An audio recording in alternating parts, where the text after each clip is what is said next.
हर हर महादेव। आज की वीडियो में हम बात करेंगे एक ऐसे शिव भक्त जोगी बाबा की जो चलते चलते गायब हो जाया करते थे।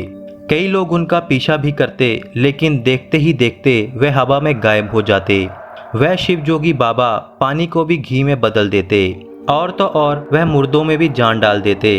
आप यह सुनकर विश्वास नहीं करोगे, लेकिन उनके शरीर पर बंदूक की गोलियां भी बेअसर हो जाती थी और खून की एक बूंद तक नहीं निकलती। दोस्तों, हम बात कर रहे हैं भारतवर्ष के सबसे रहस्यमयी संत नीम करोली बाबा की। कैंची धाम नैनीताल उत्तराखंड से लगभग 60 किलोमीटर दूरी पर स्थित है। कहते हैं कि 1961 में बाबा पहली बार यहीं पर आए थे और 1964 में उन्होंने यहाँ पर एक आश्रम का निर्माण भी करवाया, जिसे आज कैंची धाम कहते हैं। बाबा सिर्फ भारत में ही नहीं बल्कि विदेशों में भी अपने चमत्कारों के कारण जाने जाते हैं। कहते हैं कि बाबा में दिव्य पावर थी और वह अचानक से भक्तों के बीच प्रकट हो जाते और देखते ही देखते लुप्त भी हो जाते। चाहे उनका पीछा करो, लेकिन आंखों के सामने वह धुआं हो जाते थे। कहते हैं कि एक दिन भंडारे में देसी घी की कमी आई। बाबा ने कहा कि नीचे बहती नदी से पानी ले आओ। जब पानी को घी की जगह पर इस्तेमाल किया तो गर्म होते ही वह देसी घी में बदल गया।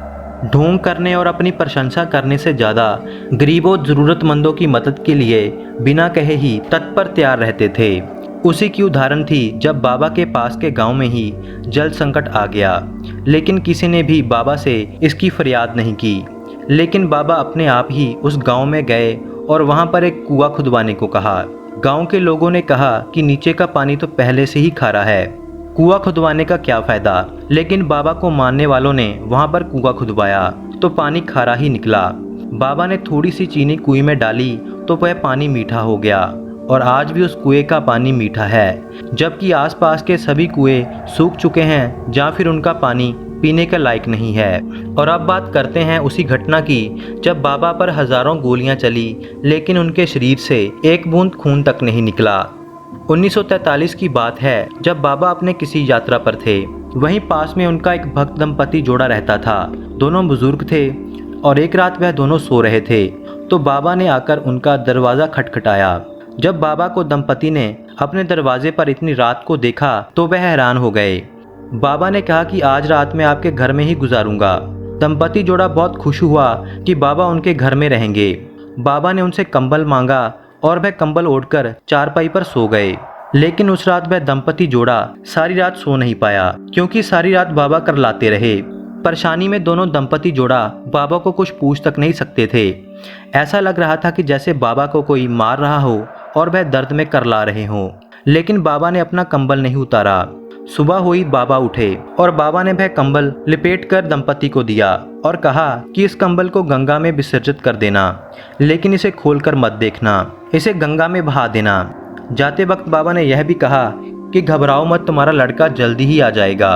अपने लड़के की बात बाबा के मुंह से सुनकर दंपति जोड़ा बहुत हैरान हो गया कि बाबा ने ऐसा क्यों कहा होगा। उसके बाद दंपति जोड़े ने वही किया जो बाबा ने कहा था।